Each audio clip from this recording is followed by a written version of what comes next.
సంవత్సరం అవుతుంది మాకేం చేయలేదు అమ్మా ఇక్కడ ఒక బస్సు ఫ్రీ ఆ బస్సు మాకు వద్దు బస్ పాస్ చేపించుకుంటాం గరీబోళ్ళం కిరాయిలు కట్టలేక 10,000 పుట్టి పెరిగింది ఈడ హైదరాబాద్ లో మేము పుట్టి పెరిగింది ఈడ హైదరాబాద్ లా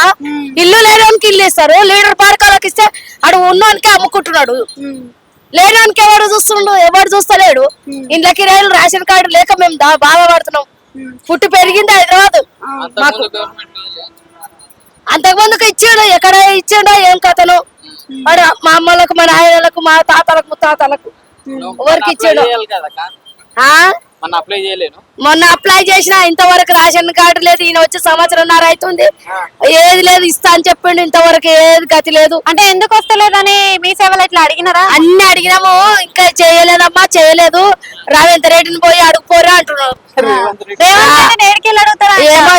నుంచి అడుగుతారో మేము అడగలేము మీరు ఆయననే చెప్పిండు కదా ఆమెలు ఇచ్చారు కదా ఆయననే అడుగుర్రి అన్ని చేస్తామని ఆమెలు ఇచ్చిండు కదా అని అంటారు ఈయన వచ్చి ఇన్ని సంవత్సరాలు ఇప్పుడు 1.5 సంవత్సరం అవుతుంది ఏం చేస్తలేడు గరీబులను చూసి చెయ్యాలమ్మా ఆ లీడర్ ముండ కొడుకుకి ఇస్తే లీడర్ కొడుకులు ఎవడు ఉన్నోనికి అమ్ముకుంటారు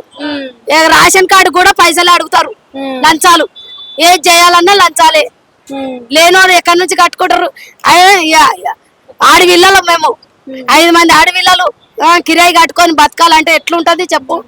మరి పెన్షన్లు అట్లా అన్ని వస్తున్నాయా ఏ పింఛన్లు లేవు ఇంతవరకు అంటే అప్లై చేసిండ్రా పెన్షన్ చేసినాము మా ఆయన లేడు భర్త లేడు అందుకనా మాకు ఆడపిల్లలు పుట్టిరని ఇంకో దాన్ని చేసుకున్నాడు ఆడు నాకు మగ పిల్లలు లేరని